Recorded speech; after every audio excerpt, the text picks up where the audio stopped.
اعوذ باللہ من الشیطان الرجیم بسم اللہ الرحمن الرحیم الحمد للہ رب العالمین الصلاۃ والسلام علی اشرف الخلق محمد وآلہ الطیبین الطاہرین وعجل فرجهم۔ ہماری بات چل رہی تھی تقیہ کے بارے میں اور ہم نے اس کو بیان کیا گزشتہ درس میں۔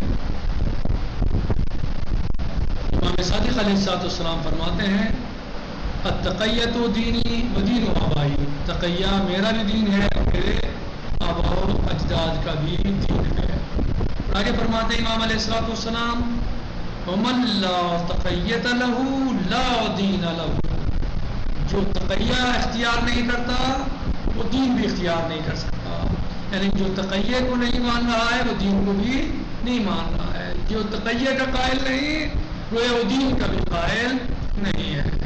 یعنی یہ دونوں روایتیں تقیہ کی عظمت اور اہمیت پر دلالت کرتی ہیں اور اس کی ضرورت پر دلالت کرتی ہیں کہ تقیہ کس قدر اہم اور ضروری ہے کہ امام علیہ السلام فرماتے ہیں تقیۃ دینی و دین آبائی، تقیہ میرا دین ہے، میرے آباء و اجداد کا دین ہے۔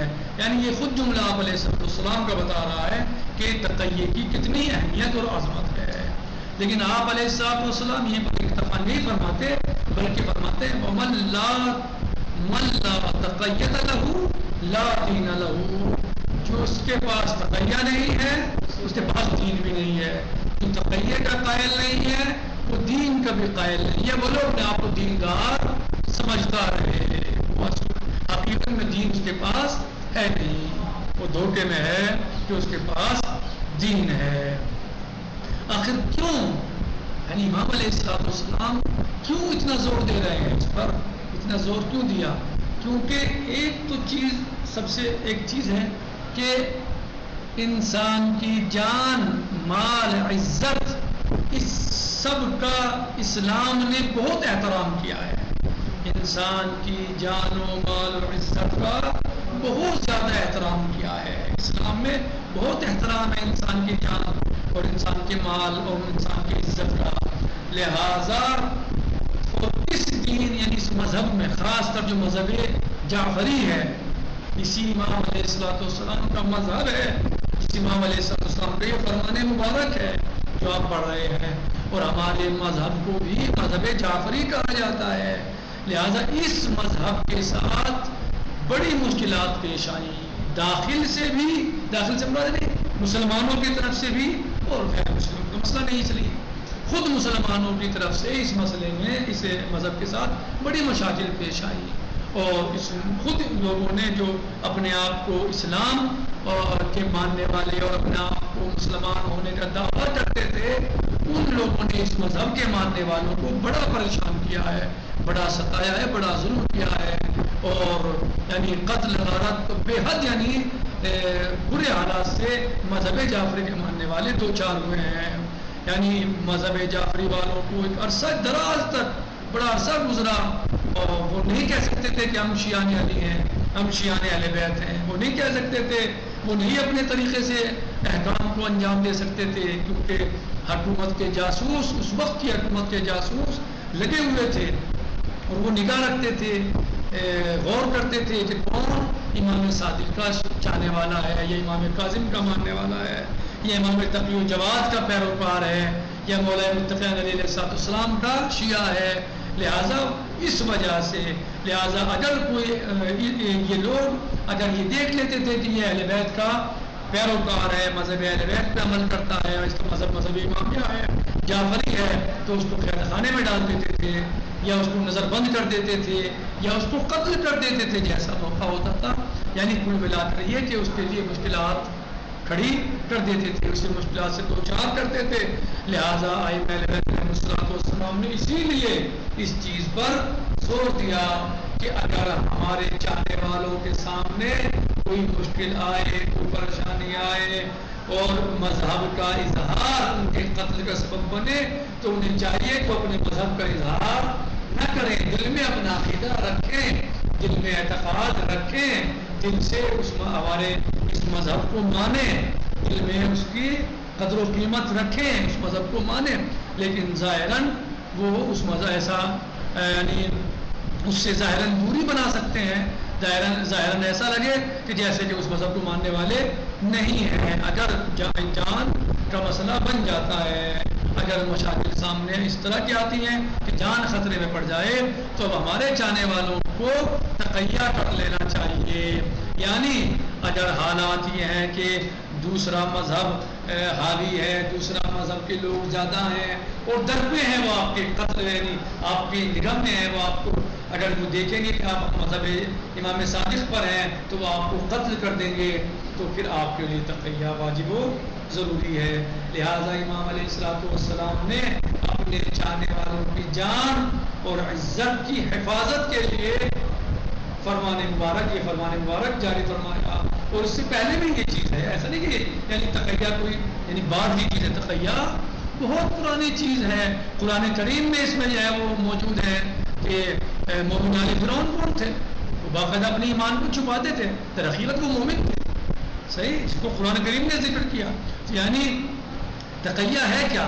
دو چیزیں ہوتی ہیں، ایک ہوتا ہے تقیہ اور ایک ہے نفاق۔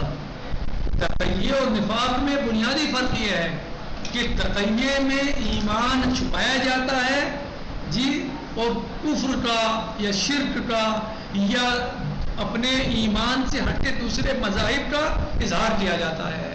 کیا ہوتا ہے؟ اپنے ایمان کو چھپایا جاتا ہے، چھپانا، اور دوسرے مذاہب کے معتقدات یا ان کے افعال و اعمال کا ظاہر کرنا۔ نفاق کیا ہے؟ ایمان کا ظاہر کرنا اور اپنے اصل حقیقی عقیدے کو چھپانا، یعنی برعکس ہے اس کا۔ یعنی منافق کیا کرتے تھے؟ ایمان ظاہر کرتے تھے اور اپنے اصل جس چیز پر ان کا ایمان تھا، جس پر ان کا عقیدہ تھا، اس کو چھپاتے تھے۔ جب وہ مومنوں کی بزم میں آتے تھے یا بزم نبی صلی اللہ علیہ وآلہ وسلم میں آتے تھے تو قالوا آمنا، کیا کہتے تھے؟ کہ ہم ایمان لے آئے، لیکن قرآن نے کیا کہا کہ نہ، ایمان نہیں لائے، سمجھے؟ یعنی جیسے آپ سورہ منافقون میں پڑھتے ہیں بسم اللہ الرحمن الرحیم، اذا جاءك المنافقون قالوا نشهد انك لرسول الله والله يعلم انك لرسوله والله يشهد ان المنافقين لكاذبون۔ یعنی مولانا فضل کیسے منافقین کا چہرہ بے نقاب کرتا ہے، اذا جاءك المنافقون، جب یہ منافق آپ کی بزم میں آتے ہیں جی، اذا جاءك المنافقون قالوا، تو کہتے ہیں کیا؟ نشهد انك لرسول، اذا جاءك المنافقون قالوا نشهد انك، ہم گواہی دیتے ہیں کہ آپ اللہ کے رسول ہیں، واللہ یعلم انک لرسولہ، اور میرے حبیب اللہ جانتا ہے کہ آپ اس کے رسول ہیں، اللہ جانتا ہے، ولکن المنافقین لکاذبون، لیکن یہ منافق جھوٹے ہیں۔ کیا کہتے تھے وہ آ کے بزم نبی میں صلی اللہ علیہ وسلم میں؟ کہ آپ اللہ کے رسول ہیں، ہم گواہی دیتے ہیں۔ اللہ تعالیٰ کیا فرماتے ہیں؟ ہاں اللہ جانتا ہے، واللہ یعلم انک لرسولہ، اللہ جانتا ہے کہ آپ رسول ہیں، میرے رسول ہیں، میرے بیٹے ہوئے، میرے نبی نمائندے ہیں آپ، ولکن المنافقین لکاذبون، لیکن یہ منافق جھوٹے ہیں۔ کیوں بھائی؟ تو یہی تو کہہ رہے ہیں کہ آپ اللہ کے رسول، جھوٹے کیوں ہیں؟ کیونکہ ان کے دل میں کچھ اور تھا اور زبان پہ کچھ اور تھا، زبان پہ ایمان تھا اور دل میں نفاق تھا، زبان پہ ایمان تھا، دل میں کفر تھا، شرک تھا، نفاق تھا۔ تو تقیہ اور نفاق میں بہت بڑا فرق ہے۔ تقیہ میں ایمان چھپایا جاتا ہے، کفر و یا شرک کو ظاہر کیا جاتا ہے، یا دوسرے والے مذہب کے اعتقادات معتقدات یا احکام یا عمل کو ظاہر کیا جاتا ہے، اور تقیہ میں اور نفاق میں اپنا اصل عقیدہ ہے، اپنا اصل ایمان جو ہے وہ چھپا ہے، اور اسلام کا اور ایمان کا جو یعنی اللہ پر ایمان، نبی پر ایمان وغیرہ اس کو ظاہر کیا جاتا ہے۔ لہٰذا اللہ تعالیٰ نے اسی لیے فرمایا کہ جب یہ آپ کے پاس آتے ہیں تو کہتے ہیں ہم ایمان لے آئے، اور اللہ بھی جانتا ہے کہ آپ اللہ کے رسول ہیں، لیکن یہ لوگ کیا کہتے ہیں کہ آپ اللہ کے رسول ہیں، گواہی ہم کہتے ہیں کہ ہم گواہی دیتے ہیں کہ آپ اللہ کے رسول ہیں اور اللہ بھی جانتا ہے کہ آپ اس کے رسول ہیں، لیکن ہم یہ کام منافقین جھوٹے ہیں. کیوں؟ کیونکہ دل میں ان کے کچھ اور ہے، زبان پہ کچھ اور ہے. دل میں ان کے کفر ہے اور زبان پہ ایمان ہے، لہٰذا یہ منافق ہے. لہٰذا تقیہ اور نفاق میں یہ بہت بڑا فرق ہے. اگر کوئی آپ سے یہ کہے کہ صاحب تقیہ تو نفاق ہوتا ہے، اس میں دل میں کچھ ہوتا ہے، زبان پہ کچھ ہوتا ہے کہ ہاں ٹھیک ہے، لیکن نفاق نہیں ہے. دل میں ایمان رکھ کے زبان پہ کفر ہونا یہ نفاق نہیں ہے، بلکہ دل میں کفر رکھ کے زبان پہ ایمان ہونا یہ نفاق ہے. لہٰذا آپ اس کو جواب دے سکتے ہیں. والحمدللہ رب العالمین، والسلام علیکم ورحمۃ اللہ وبرکاتہ. غدن باقی غدن سے جی انشاءاللہ فی امان اللہ. خدا حافظ.